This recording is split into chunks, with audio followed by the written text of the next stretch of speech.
akunya melihat ada sesuatu yang janggal, apalagi sampai akses pasien Dokter Piprim untuk bisa berkonsultasi menggunakan BPJS dibekukan oleh pemerintah. Dalam hal ini adalah Kementerian Kesehatan. Kita kawal bersama. Persoalan Dokter Piprim bukan persoalan karir seorang dokter, tapi persoalan akses layanan kesehatan bagi rakyat yang dijamin konstitusi. Assalamualaikum besti-besti Luf Indonesia kesayangan si akunya. Jumpa lagi di Viral for Justice dengan hashtag kita Justice for Dokter Piprim. Dokter Piprim adalah dokter yang bertugas sebagai subspesialis jantung anak di Rumah Sakit Negara yang langsung di bawah Kementerian Kesehatan, namanya Rumah Sakit Cipto Mangunkusumo alias RSCM. Dokter Piprim mengabdi cukup lama, selain sebagai dokter juga mengajar di Fakultas Kedokteran Universitas Indonesia yang merupakan bagian dari RSCM sebagai rumah sakit pendidikan. Dokter Piprim dimutasi oleh Kementerian Kesehatan dari RSCM ke Fatmawati sejak April 2025 dengan alasan Rumah Sakit Fatmawati membutuhkan ahli jantung anak. Pertanyaannya, bener nggak sih ini soal mutasi biasa, rotasi biasa? Kalau si akunya melihat ada sesuatu yang janggal, apalagi sampai akses pasien Dokter Piprim untuk bisa berkonsultasi menggunakan BPJS dibekukan oleh pemerintah. Dalam hal ini adalah Kementerian Kesehatan. Assalamualaikum warahmatullahi wabarakatuh. Akhirnya saya dipecat oleh Pak Menteri Kesehatan Budi Gunadi Sadikin. Kepada seluruh pasien-pasien saya, khususnya di RSCM, murid-murid saya, mahasiswa saya, presiden, calon dokter anak, dan fellow calon konsultan jantung anak, saya mohon maaf sebesar-besarnya karena saya tidak lagi bisa mendampingi kalian-kalian dalam menempuh pendidikan kalian. Sebagaimana diketahui, 2 bulan sebelum saya dimutasi secara paksa oleh Dirjen Layanan Lanjutan Dr. Azhar Jaya, saya dipanggil oleh senior saya yang menyayangi saya, Profesor Rinawati Rohsiswanto, dan saya dikatakan oleh dia, "Prim, kamu kalau tidak mau kooperatif dengan kolegium bentukan Menkes, kamu akan dimutasi." Sedangkan saya hanya menjalankan amanah Kongres Nasional Ilmu Kesehatan Anak di Semarang, bahwa Kolegium Ilmu Kesehatan Anak Indonesia tetap berdiri secara independen. Sehingga kami pada saat itu memperjuangkan independensi kolegium dan menolak kolegium itu ada di bawah Menteri Kesehatan. Perjuangan IDAI inilah yang kemudian ternyata dibenarkan oleh amar keputusan Mahkamah Konstitusi yang menyebutkan kolegium harus independen. Namun demikian, perjuangan saya dan teman-teman di IDAI, juga para guru besar yang menginginkan kolegium ini tetap independen, berujung pada mutasi paksa. Dan karena saya menolak mutasi yang tidak sesuai dengan asas meritokrasi terhadap mutasi seorang ASN, kemudian saya dipecat oleh Bapak Menteri Kesehatan. Demikian pemberitahuan dari saya. Mohon maaf sekali lagi kepada seluruh murid-murid saya dan pasien-pasien saya. Semoga anak-anak Indonesia tetap sehat dan saya bisa tetap berjuang di tempat lain. Assalamualaikum warahmatullahi wabarakatuh.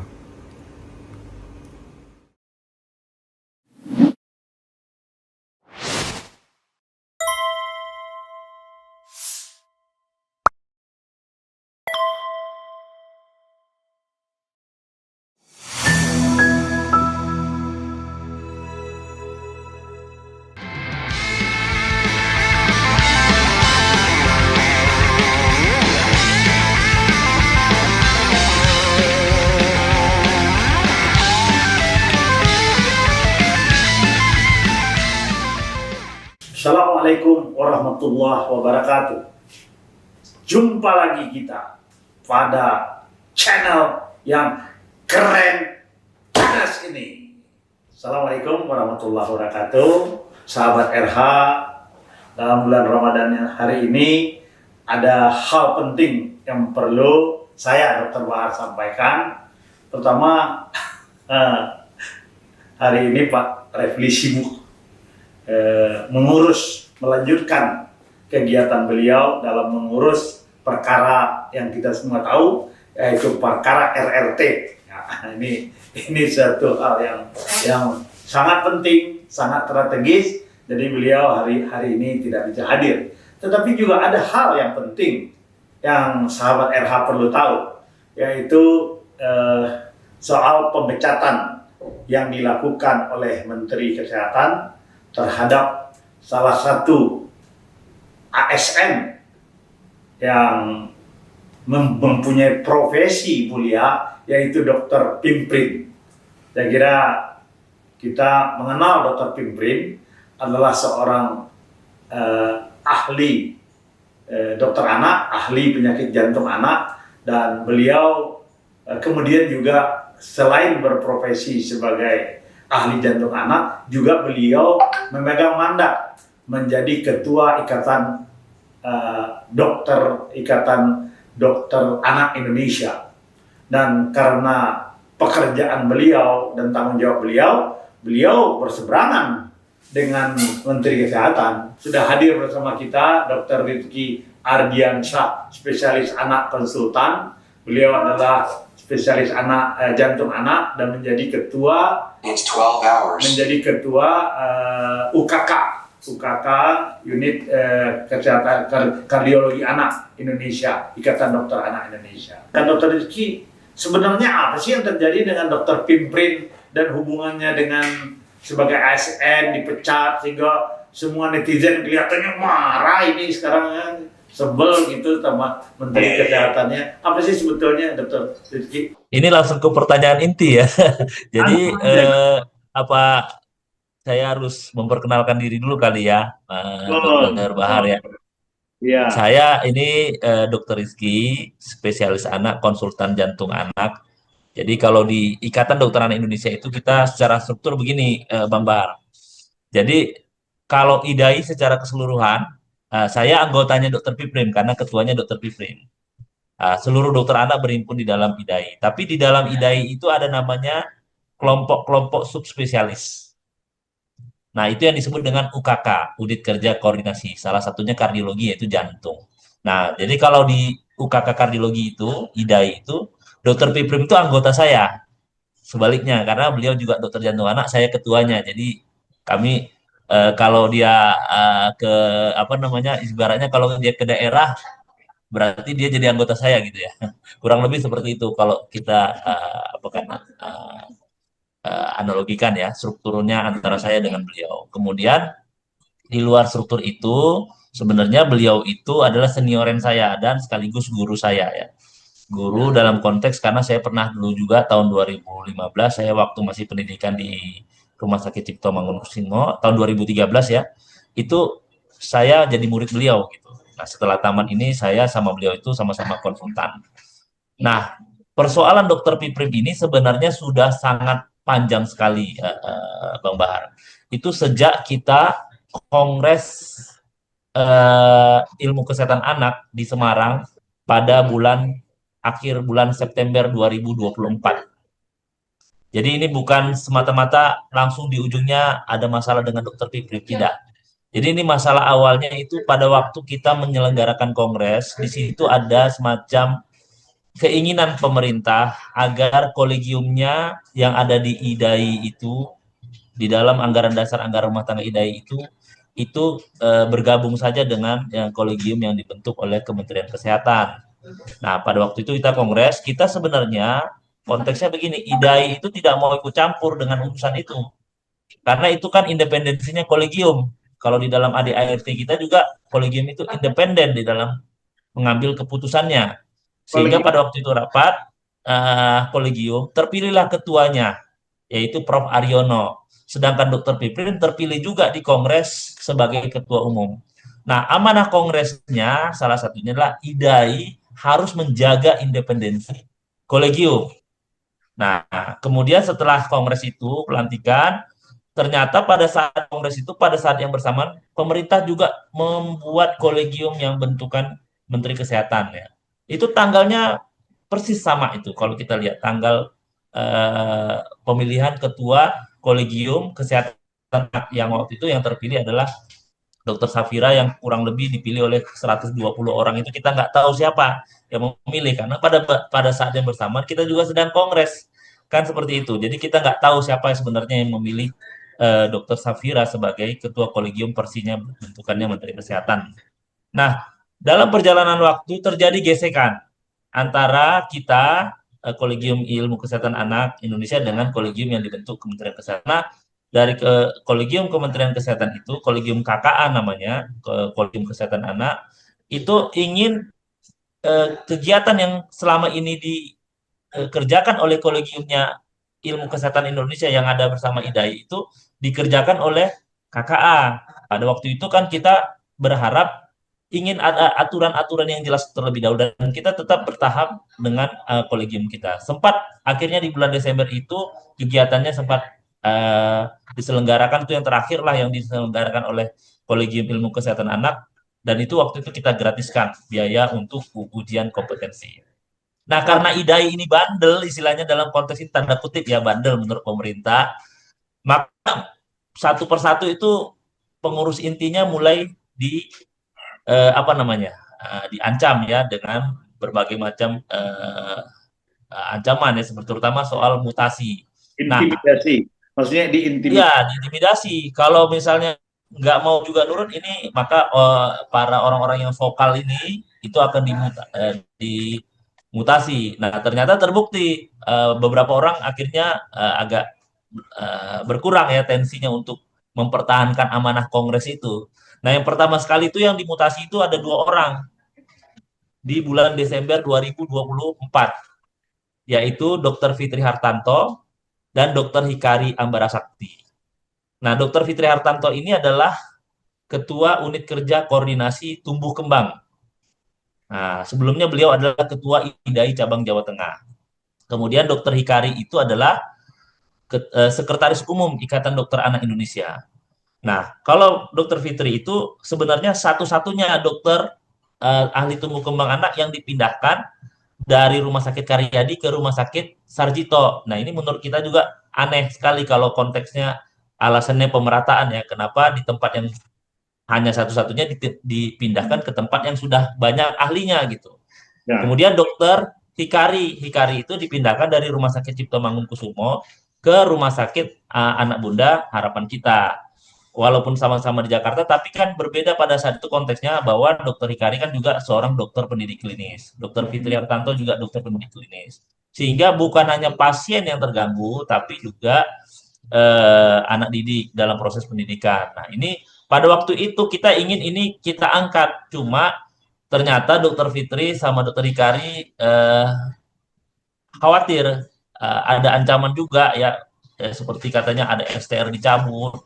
Nah, kalau seperti itu kan kita akhirnya mengatur strategi kembali. Tapi kita tetap tidak mau merubah hasil amanah Kongres kita itu. Lalu berlanjut di bulan 2. Di bulan 2 itu sudah ada ancaman ya ke Dr. Piprim sebagai Ketua Umum. Kepada saya pun sebenarnya sudah ada ancaman. Saya pernah dipanggil di bulan 2 itu oleh Direktur Rumah Sakit Adam Malik Medan bahwa persoalan kolegium itu intinya kalau bisa ikutlah sama pemerintah begitu ya. Nah, kita tetap bertahan. Nah, terbukti pada waktu bulan April itu keluar SK mutasi dari Dr. Piprim dari Rumah Sakit Cipto Mangunkusumo ke Rumah Sakit Fatmawati. Nah, saya sebagai Ketua UKK Kardiologi waktu itu memberikan komentar testimoni bahwa banyak dampak buruk akibat pemindahan tugas Dr. Piprim dari Rumah Sakit Cipto Mangunkusumo ke Rumah Sakit Fatmawati. Tapi bukannya malah pemerintah mau mendengar masukan saya, malah saya yang diberhentikan dari Rumah Sakit Adam Malik pada waktu itu. Ya, jadi saya diberhentikannya itu suratnya tertanggal 30 April 2025, tapi saya terima di tanggal 2 Mei di hari pendidikan. Nah, jadi saya bayangkan itu di hari pendidikan pun akhirnya saya diberhentikan gitu. Nah, ini ternyata akhirnya saya dengan Dr. Piprim sepakat kita melakukan perlawanan dengan mengajukan gugatan ke PT UN ya. Nah, proses ini masih berlangsung terus. Memang di PT UN kita dinyatakan kalah, tapi kita banding karena ada banyak faktor yang kita anggap hakim tidak melihat keadilan yang sifatnya substantif. Sehingga kita berharap ada keadilan yang lebih tinggi lagi kita ajukan di PT Tun. Bahkan kalau perlu memang kalau memang tidak ada keadilan itu kita akan maju sampai ke kasasi ke Mahkamah Agung. Nah, ini yang di sini lucunya, Bang Bahar. Proses ini masih berlangsung, tapi tiba-tiba tanggal 2 Februari Menteri mengeluarkan surat keputusan pemberhentian Dr. Piprim dengan alasan tidak masuk kerja 28 hari sesuai dengan aturan ASN. Kita melihat ada kejanggalan juga lagi di sini. Karena apa? Karena terbitnya surat keputusan pemberhentian Dr. Piprim itu adalah 2 hari setelah amar putusan Mahkamah Konstitusi. Nah, kalau Menteri Kesehatan menyatakan tidak ada hubungan dan segala macamnya, sebenarnya logika yang ingin kita sampaikan kepada masyarakat, kenapa nggak menunggu putusan yang inkrah terkait dengan gugatan kita yang saat ini sedang di PT Tun ya, Pengadilan Tinggi Tata Usaha Negara, sudah ujung-ujungnya mengeluarkan surat pemberhentian. Ini kan suatu hal yang menurut saya ada ketidaksabaran pemerintah juga untuk Kementerian Kesehatan terutama agar ini segera Dr. Piprim diberhentikan.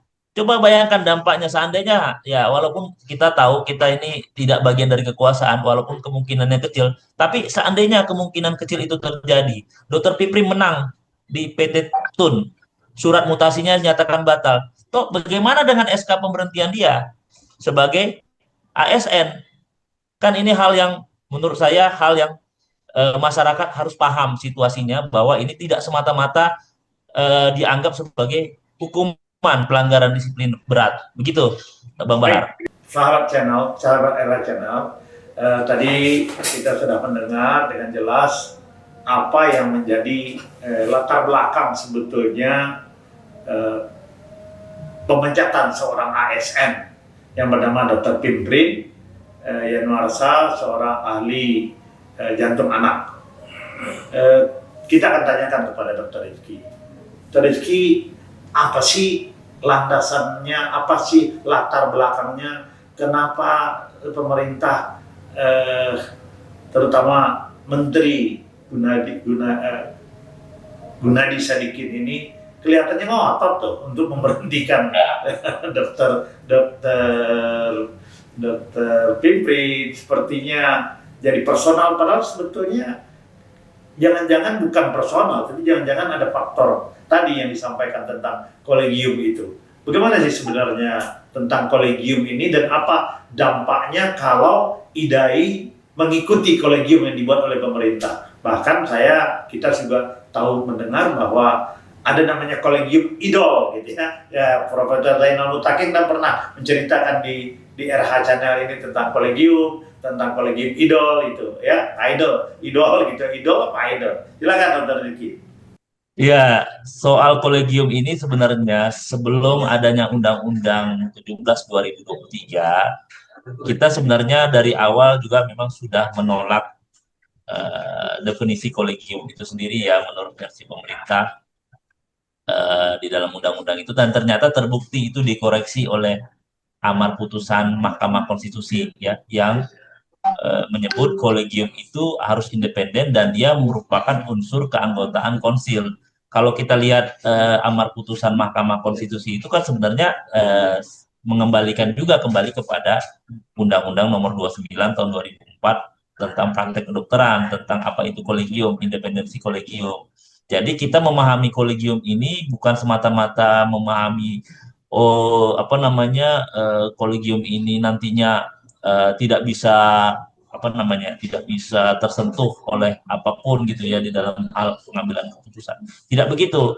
Kolegium itu di dalam pemahaman kita, karena ini sejarah kolegium juga cukup panjang, itu adalah tempat berkumpulnya para ahli dan juga guru besar, terutama pakar-pakar ya. Tidak semua juga bisa berkumpul di situ. Itu ada hal yang memang untuk menjaga agar ilmu itu berkembang sesuai dengan perkembangan ilmu itu sendiri. Tidak boleh diintervensi oleh apapun. Misalnya contohnya adanya keinginan-keinginan dari politik, kepentingan politik, adanya keinginan-keinginan dari kekuasaan yang menginginkan, misalnya salah satunya adalah percepatan, ya kan, percepatan tanpa memenuhi standar, misalnya standar yang memang sudah berlaku di dunia. Misalnya contohnya ya, kalau misalnya kolegium itu memang sudah menyatakan bahwa untuk pendidikan dokter anak itu harus 4 tahun, maka itu nggak bisa ditawar jadi 1 tahun gitu. Oleh karena kepentingan jumlah yang kita harapkan nanti bisa produksinya lebih cepat. Itu contoh nyatanya seperti itu. Atau mungkin ada beberapa prosedur yang memang sudah itu terstandar. Macam saya ini dokter ahli jantung anak, itu memang standarnya untuk dokter ahli jantung anak. Nggak bisa diturunkan ke dokter jantung umum ataupun ke dokter anak yang umum. Memang itulah tugasnya kolegium. Tugasnya kolegium itu di situ menjaga standar itu, menjaga mutu supaya pelayanan itu nantinya untuk kepentingan masyarakat, ya bukan untuk kepentingan yang seperti ini yang didesas-desuskan itu untuk kepentingan elit-elit kedokteran itu sendiri. Tidak seperti itu sebenarnya. Yang selama ini kita lakukan itu, yang kolegium lakukan itu adalah menjaga mutu itu, menjaga standar itu untuk kepentingan masyarakat. Nah, dan mungkin masyarakat sulit memahaminya oleh karena mungkin ini hal yang sesuatu yang memang tidak begitu nyata langsung berdampak. Tapi kita punya satu keyakinan kalau kolegium ini nanti di bawah pemerintah dan itu dikendalikan oleh pemerintah lewat Menteri Kesehatan, itu akan bisa berdampak buruk terhadap standar-standar yang sudah kita jaga selama ini. Nah, standar-standar itulah yang kita harapkan tetap berusaha untuk supaya masyarakat mendapatkan pelayanan kesehatan terbaiknya nantinya. Kurang lebih seperti itu. Jadi kolegium itu terdiri dari orang-orang bebas yang mempunyai kemampuan, guru besar, orang-orang yang besar. Dan kemudian juga mereka itu membuat standar pendidikan, standar pelayanan, standar pendidikan terhadap bagaimana seorang bisa menjadi dokter yang baik, jantung yang baik, berapa tahun, di mana tempatnya, bagaimana evaluasinya, kapan ujiannya. Jadi itu betul-betul independen, tidak bisa dipengaruhi. Oh, pengen-pengen ada yang cepat, dokter jantung anak cepat-cepat, sekian jumlahnya, kan tidak bisa begitu. Bisa. Iya benar. Jadi memang kolegium itu fungsinya di situ, dia menjaga itu. Jadi tidak boleh ada kepentingan yang lain. Kalau memang konteksnya kita ingin membantu pemerintah, itu yang mungkin perlu dibicarakan tanpa harus menurunkan standar-standar itu. Bukan berarti kita anti pemerintah, tidak begitu ya. Nah selama ini kan yang sering terjadi kan dianggap ini orang-orang kedokteran ini nggak bisa diatur ya, begitu segala macam. Nggak begitu. Jadi oleh karena itu negara mau mengatur, tapi negara mengatur juga harus paham sistem. Tidak bisa mengatur tanpa pemahaman tentang sistem pendidikan sendiri. Kan pendidikan itu adalah belajar ya, menyastikan bahwa ada kultur belajarnya, ada empoweringnya, ada aturannya, ada segala macam, baru pendidikan itu bisa menghasilkan dokter yang menyebabkan keamanan dan keselamatan pada pasien. Ini kembali kepada biar teman-teman kita, sahabat kita Era Channel tahu berapa sih jumlah dokter jantung anak di Indonesia sekarang, dan kira-kira apa sih masalah jantung anak yang kita hadapi, dan kenapa penting sekali kolegium tadi itu tidak diintervensi tapi melakukan sesuatu dengan standar-standar yang disepakati, bukan hanya standar di nasional tetapi juga tentu saja standar regional dan nasional, karena Ikatan Dokter Anak Indonesia juga bergabung dengan dokter-dokter di dunia. Silakan Dokter Ki. Iya, kalau dokter jantung anak yang kita ya dari IDAI itu jumlah anggota saya 70 orang sekarang ini. 70 orang se-Indonesia. Ya, mungkin ada dokter jantung anak juga yang dari dokter jantung yang dia belajar anak ya, ada juga. Itu mungkin jumlahnya sekitar, mungkin saya nggak tahu pasti, tapi sekitar 40-an mungkin, sekitar itu. Bentar ini. Kalau masalah jantung, tingkat masalah kesehatan jantung anak di Indonesia itu berapa besarnya masalahnya? Gimana, Bang? Tadi kan jumlah dokter anaknya sekitar 70 yang jantung anak. Dokter anaknya kita ada 5.000 lebih dokter anak. Dokter jantung anak itu jumlahnya 70. 70 ya. Sementara besar masalah kesehatan jantung Oke. di jantung Nah, bolong. ini masalah ini sudah pernah kita paparkan di tahun 2022 pertama kali waktu saya jadi ketua OKK. Itu langsung saya paparkan ke depan Pak Menteri Kesehatan, Pak BGS. Kita paparkan pada waktu itu masalahnya seperti apa, bebannya seperti apa. Ya, waktu itu jumlah kita bahkan waktu itu lebih sedikit lagi di tahun 2022 itu ya. Nah, sekarang sudah meningkat. Masalahnya pertama saya bilang kita menangani yang namanya penyakit jantung bawaan. Ada juga namanya penyakit jantung didapat pada anak. Tapi penyakit jantung bawaan ini yang mendominasi. Berapa jumlahnya untuk Indonesia, angkanya memang belum ada. Tapi kalau angka dunia, 1 dari 100 anak, satu dari 100 bayi yang baru lahir itu pasti mengalami namanya penyakit jantung bawaan. Jadi bisa diperkirakan dari angka global itu, maka per tahun dengan angka kelahiran kita mungkin 5 juta per tahunnya, berarti sekitar 50.000. 50.000 bayi lahir setiap tahun dengan penyakit jantung bawaan. Nah, dari 50.000 itu sebenarnya kalau kita pakai data global lagi, itu sekitar 20-25% itu mengalami yang namanya penyakit jantung bawaan kritis. Nah, berarti sekitar 12.000 setiap tahunnya. Bayangkan dengan jumlah yang mungkin 70 orang itu menangani 12.000. Itu kan terlalu besar ya, berarti satu dokter anak jantung anak itu harus menangani sekian berapa itu 1 tahun. Belum lagi kalau kita angkanya anak itu usianya dari 0 sampai 18 tahun. Begitu banyak kasus yang harus kita tangani. Nah, jumlahnya memang sedikit, tapi untuk memproduksinya juga perlu kehati-hatian. Nggak bisa kita seperti turunkan standarnya dengan misalnya dokter ahli jantung anak cukup 6 bulan saja misalnya ya, kan lama pendidikannya 2 tahun misalnya. Atau seksi sesaria suruh dokter umum yang mengerjakan. Itu nggak, misalnya seperti itu tuh nggak bisa, karena di standar global itu dokter ahli jantung anak itu minimal belajar 2 tahun, bahkan Amerika menerapkan 3 tahun itu untuk menjadi ahli jantung anak, beda-beda mungkin ya, tapi kita pakai yang 2 tahun. Nah, jadi dengan selama 2 tahun itu kita harapkan si dokter ahli jantung anak bisa menangani anak-anak dengan penyakit jantung bawaan itu. Dan ini pun sebenarnya belakangan ini produksinya meningkat karena jumlah senternya bertambah.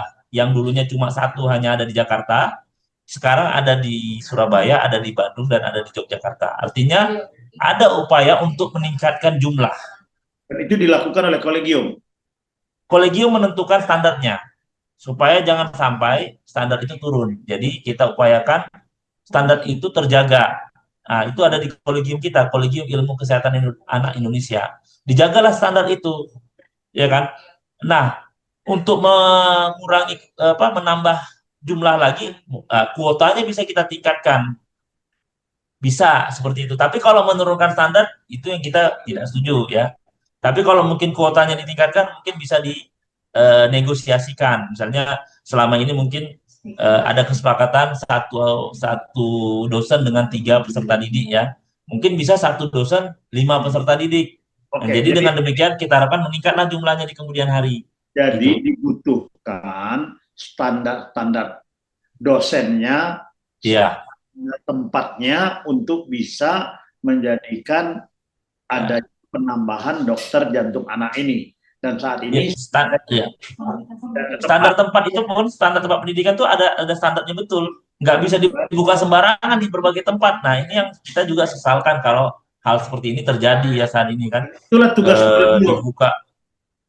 dibuka pendidikan spesialis, subspesialis, hospital base maupun university base dibuka di mana-mana di rumah sakit daerah, seperti buka warung kopi saya bilang, dibuka di mana-mana.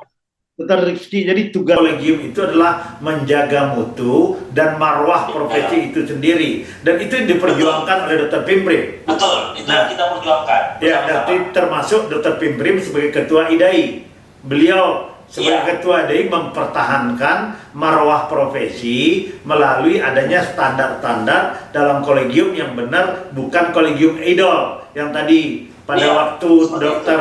Safira terpilih, sementara Iya. IDAI sedang melakukan kongres sehingga 120 Iya, orang itu seperti tidak itu. diketahui siapa sih memilih Dr. Safira tadi gitu.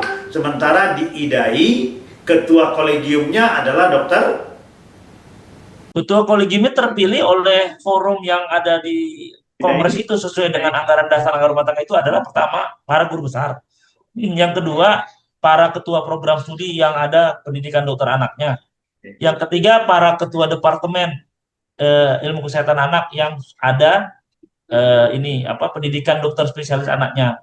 Itu mereka berkumpul. Jadi artinya di dalam kolegium IDAI tadi, biar masyarakat paham, biar sahabat era paham, di kolegium yang dibuat IDAI itu terdiri berbagai pemangku kepentingan, yaitu guru besar, Iya. tenaga pengajar, Ahli. dan termasuk juga di orang-orang yang bekerja di berbagai fakultas kedokteran. Sementara di kolegium yang dibuat oleh Kementerian Kesehatan yang sudah dibatalkan seharusnya oleh MK tadi, itu dibentuk lewat kolegium idol tadi, ya kan? Pemilihannya lewat, kita menyebutnya kolegium idol ya, tapi Ah, nama idol. resminya kolegium kesehatan anak gitu Iya, ya. iya. Nama resmi mereka. Bagaimana pemilihannya itu? Bagaimana mekanismenya?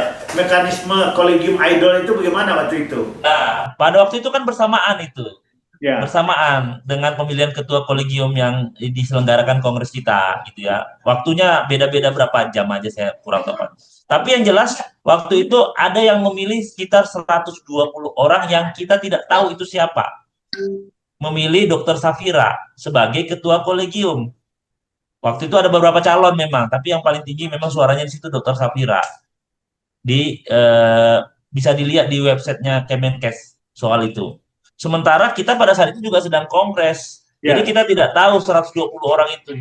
Bahkan kalau kita lihat katanya harus anggota IDAI berhak semua punya suara. Katanya kan semua dokter anak punya hak suara untuk memilih ketua kolegium. 120 itu terlalu kecil, itu di bawah 2%, yang angka dokter anak itu 5.000 lebih. Dan juga sebetulnya pemilihan daripada kolegium itu kan tidak bisa seperti pemilihan Tidak bisa seperti itu. Tidak bisa partai politik kan, itu kan Nggak bisa. Jadi proses demokrasi seperti itu nggak bisa untuk pemilihan ketua kolegium. Ya. Karena kan nggak semua yang kita bilang pakar pendidikan tidak semua dokter anak itu dianggap pakar di bidang pendidikan dokter anak. Ya. Nggak bisa kita anggap seperti itu. Kita kembali kepada Dr. Pimprim. Jadi Dr. Pimprim itu sebagai ketua IDAI berlaku teguh terhadap prinsip-prinsip kemandirian daripada kolegium, dan bukan hanya, saya kira bukan hanya IDAI, tapi seluruh dokter Indonesia, ya, sehingga kemudian akhirnya memajukan ke Mahkamah Konstitusi. Dan alhamdulillah konstitusi telah memutuskan bahwa kolegium itu harus independen. Betul? Harus independen, dan Dr. Pimprim kan pada waktu sidang Mahkamah Konstitusi kan sebagai salah satu saksi yang dihadirkan. Ya, betul juga. Dari berbagai dari aliansi, kita dari aliansi juga dihadirkan.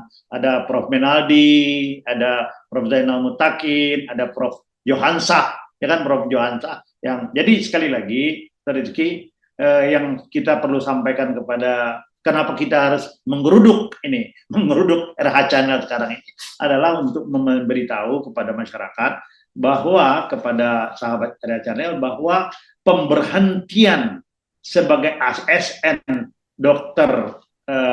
Pimprin oleh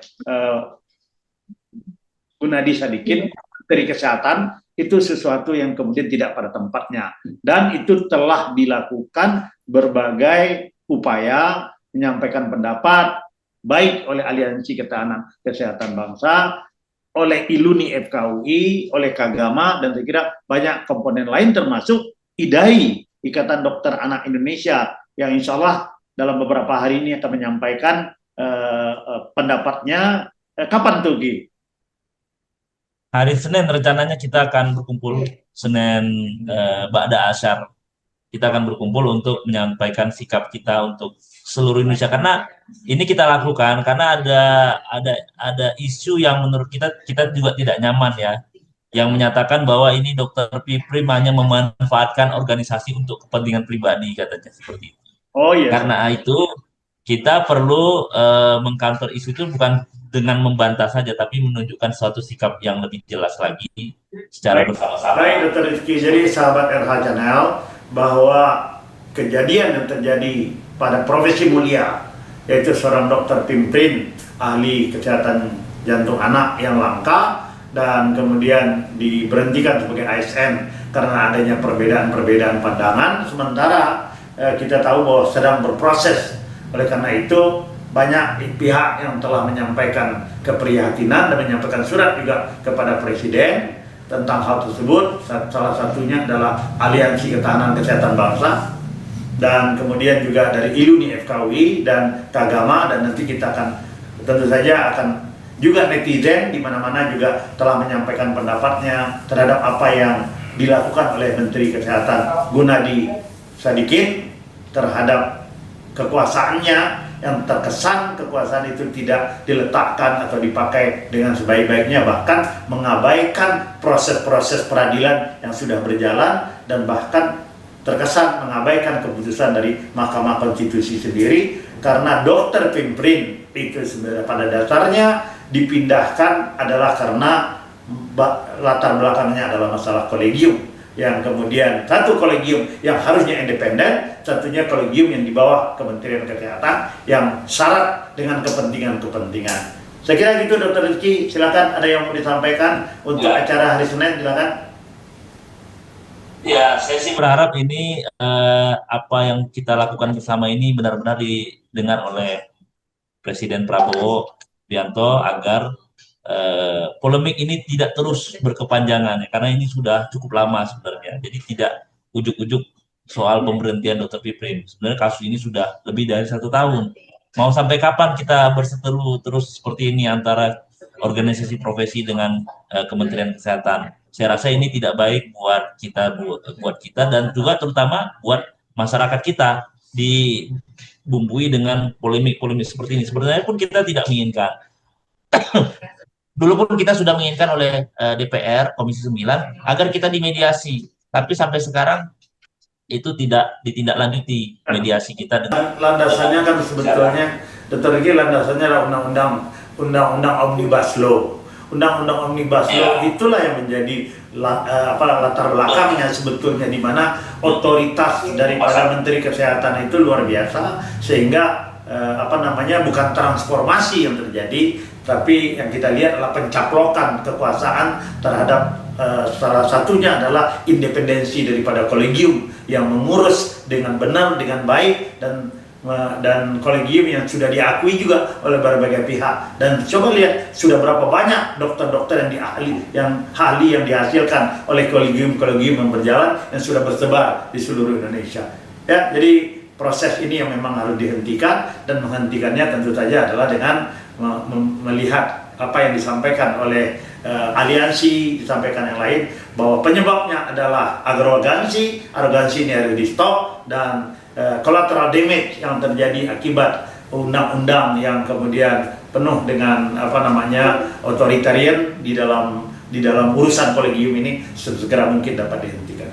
Demikian sahabat RH Channel yang bisa disampaikan. Kita akan ketemu lagi pada kesempatan yang lain. Terima kasih. Assalamualaikum warahmatullahi wabarakatuh. Soal pemecatan yang dilakukan oleh Menteri Kesehatan terhadap salah satu ASN yang mempunyai profesi mulia, yaitu Dokter Pimprin. Saya kira kita mengenal Dokter Pimprin adalah seorang ahli dokter anak, ahli penyakit jantung anak, dan beliau kemudian juga selain berprofesi sebagai ahli jantung anak, juga beliau memegang mandat menjadi ketua Ikatan Dokter Anak Indonesia. Dan karena pekerjaan beliau dan tanggung jawab beliau berseberangan dengan Menteri Kesehatan. Jadi Menteri Kesehatan melalui kolegium. Jadi nanti kita akan ceritakan kembali apa itu kolegium. Tetapi kolegium itu kemudian menyebabkan Pak atau Dokter Pimprin Yanuarso tadi kemudian dimutasi ke Rumah Sakit Fatmawati. Namun tentu saja di Rumah Sakit Fatmawati itu tidak memenuhi syarat-syarat agar beliau bisa bekerja dengan baik sebagai seorang guru, seorang dosen, seorang pengajar, staf pengajar yang bukan saja mengurus pasien-pasien, tetapi juga mengajarkan kepada dokter-dokter anak agar agar dokter anak tersebut mampu memberikan pertolongan kepada anak-anak yang mengalami kelainan jantungnya di seluruh Indonesia. Dan ini juga terjadi pada Dr. Rizky. Jadi sebagai seorang ASN, beliau dipecat oleh Menteri Kesehatan. Oleh karena itu, sahabat RH, hal tersebut dianggap sebagai suatu hal yang tidak pas karena berbagai sebab. Salah satu adalah karena telah keluarnya hasil dari Mahkamah Konstitusi dalam hal kolegium tadi, bahwa kolegium yang dibuat oleh Menteri Kesehatan berdasarkan undang-undang yang ada itu tidak tepat, dan kolegium itu, dan disitulah sebenarnya masalah utamanya Dr. Pimprin, bukan karena dia dokter jantung, bukan karena dia di Fatmawati, tapi karena kolegium yang dia pimpin sebagai dokter anak itu melawan apa yang disebut dengan kolegium dibuat oleh Menteri Kesehatan berdasarkan Undang-Undang Nomor 17 Tahun 2023 Omnibus Law, yang undang-undang itu tentang kolegium itu telah kemudian dilakukan telah disampaikan oleh Mahkamah Konstitusi bahwa kolegium itu harus independen. Jadi berdasarkan itu tidak tepatlah kalau Menteri Kesehatan itu melakukan mengabaikan apa yang menjadi kepatutan seorang pejabat publik dalam hal melakukan atau dalam hal memecat seorang ASN yang tenaganya dibutuhkan. Dan kalau kita lihat di berbagai media sosial, Dr. Pimprin menyesalkan beliau tidak bisa lagi bekerja, dan tentu saja beliau hanya bekerja di rumah sakit swasta, dan sebagai ASN beliau juga mempunyai kegiatan-kegiatan mengajar dan yang lain-lain. Oleh karena itu berbagai pihak telah menyatakan sikapnya dan bahkan menyampaikan kepada Presiden. Salah satunya adalah dari Aliansi Ketahanan Kesehatan Bangsa. Aliansi Ketahanan Bangsa itu menyatakan sikap tegas mengutuk tindakan Menteri Kesehatan Budi Gunadi Sadikin yang memecat dan sebelumnya memaksakan mutasi terhadap Dr. Pimprin Batsara Yanuarso, spesialis anak konsultan, dengan alasan dinilai dibuat-buat syarat kepentingan kekuasaan. Oleh karena itu, kami dari Aliansi Ketahanan Kesehatan Bangsa menilai tindakan tersebut bukan sekedar persoalan administratif kepegawaian, melainkan cerminan watak kekuasaan yang mengabaikan prinsip negara hukum dan etika demokrasi. Dr. Pimprin, sahabat RH, adalah seorang dokter spesialis jantung anak yang jumlah spesialis ini sangat langka di Indonesia. Selama puluhan tahun ia menjalankan pengabdian ini dengan tulus, ikhlas, tanpa cacat. Beliau sangat diapresiasi oleh pasien, mahasiswa, dan koleganya. Saat bersamaan beliau dikenal sebagai sosok yang kritis terhadap sejumlah kebijakan Menteri Kesehatan yang dianggap tidak rasional dan berpotensi merusak tata kelola sistem kesehatan. Sikap kritis dalam negara demokrasi adalah bahagian dari kebebasan akademik dan tanggung jawab etik profesi, bukan alasan untuk dibungkam melalui mutasi dan pemberhentian. Oleh karena itu, Aliansi Ketahanan Kesehatan Bangsa lebih jauh, ini bukan pertama kali Menteri Kesehatan menunjukkan sikap arogan yang dibungkus dengan dalih administratif. Sebelumnya telah terdapat sejumlah guru besar dan dokter yang diberikan maupun diberhentikan atau dimutasi karena memiliki pendapat berbeda atau bersikap kritis terhadap kebijakan yang diambil. Contohnya Dr. Agung ya, nanti kita bisa cerita teman sejawat kita Dr. Agung. Pada ini, pola ini menunjukkan kecenderungan represif terhadap perbedaan pandangan. Indonesia adalah negara demokrasi, di mana perbedaan pendapat hangat dihargai, diuji secara ilmiah, dan diperdebatkan secara terbuka, bukan dikunci melalui pemecatan dan mutasi. Menggunakan kewenangan administratif, menggunakan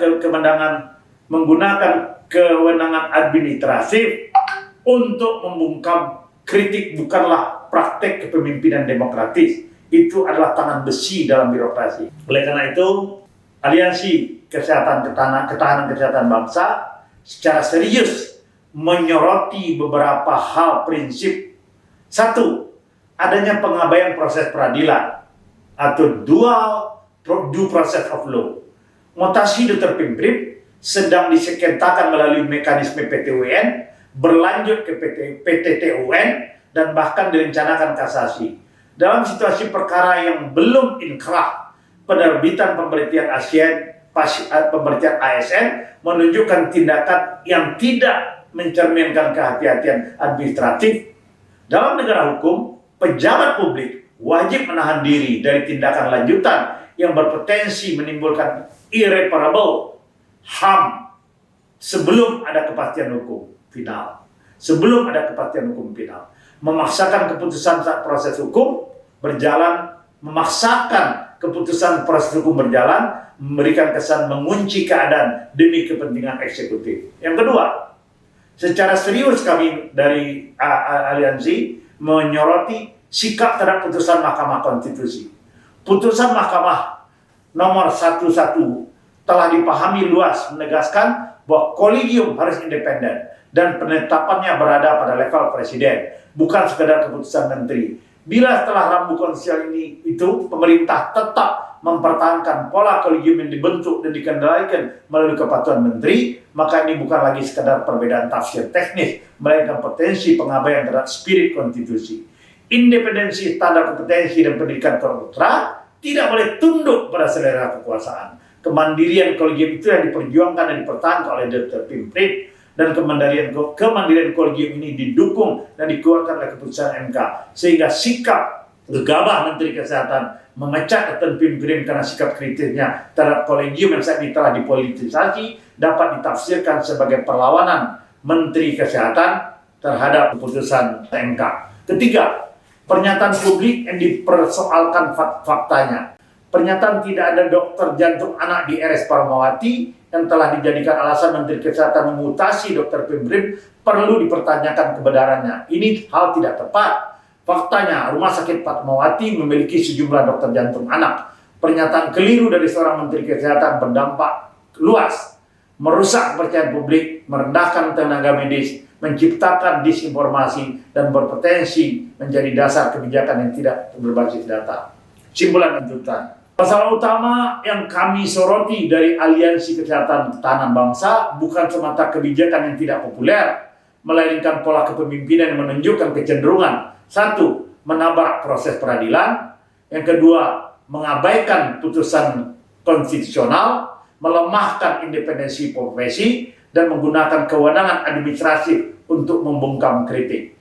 Dalam negara hukum dan demokrasi, ini adalah sinyal bahaya. Oleh karena itu, kami meminta dengan hormat demi kesehatan rakyat kepada Presiden Republik Indonesia, Bapak Prabowo Subianto, selaku pemegang mandat eksekutif tertinggi, untuk mengambil tindakan tegas demi memulihkan kepatuhan pada hukum, menjaga marwah konstitusi, dan memastikan praktek demokrasi yang sehat dalam tata kelola kesehatan.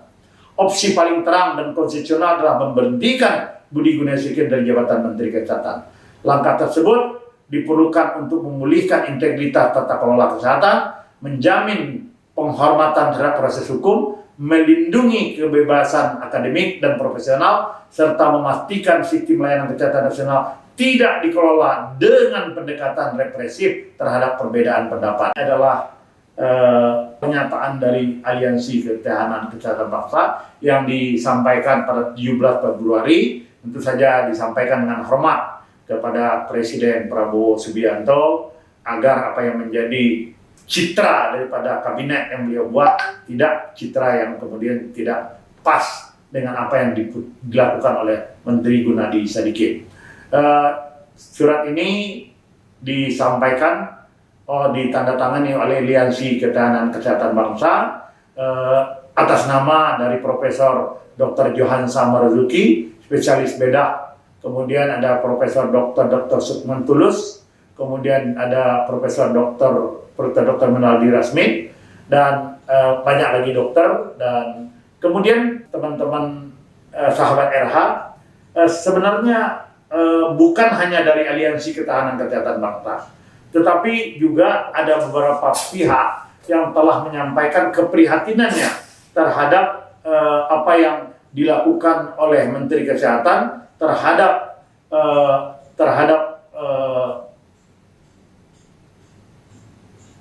Dr. Pimprin.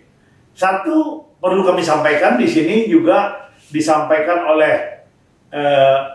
oleh sikap Ilyumni pada tanggal 18 Februari, jadi tanggal 17 Februari itu dari Aliansi Ketahanan Kesehatan Bangsa, kemudian 18 Februari dari pernyataan sikap Ilyumni Fakultas Kedokteran Indonesia yang berisi sama, yaitu pernyataan sikap di keluarga alumni Gajah Mada Kedokteran. Ini disampaikan pada tanggal 19 Februari. Ya, 19 Februari yang pada dasarnya isinya sama.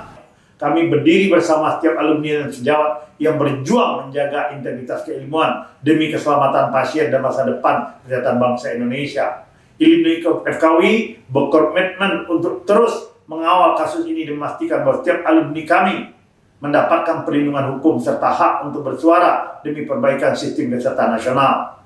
Kedokteran adalah profesi mulia dan marwahnya harus kita jaga bersama. Ini disampaikan oleh pengurus pusat Ikatan Alumni Fakultas Kedokteran, ditandatangani oleh Ketua Umum dan Sekretaris Umum pada tanggal 18 Februari 2026. Dan bukan hanya itu, ada juga pernyataan keprihatinan dari keluarga alumni Gajah Mada Kedokteran. Ini disampaikan pada tanggal 19 Februari. Ya, 19 Februari yang pada dasarnya isinya sama. Kagamadok UGM berkomitmen untuk terus mengawal tegaknya keadilan dan memastikan marwah profesi kedokteran tetap terjaga demi keselamatan bangsa. Dan kritik terhadap pola kepemimpinan represif yang dilakukan oleh Menteri Gunadi Sadikin. Jadi, sahabat RH sekalian, hari ini Dr. Mahar menggeruduk, ya, melakukan geruduk kepada RH Channel karena ada sesuatu masalah yang penting, yaitu masalah tadi pemecatan seorang ASN yang dimutasi dengan ke satu tempat, padahal tidak dengan data-data yang benar dan faktual, dan kemudian sebenarnya dikaitkan dengan kolegium yang seharusnya independen seperti yang disampaikan oleh Mahkamah Konstitusi.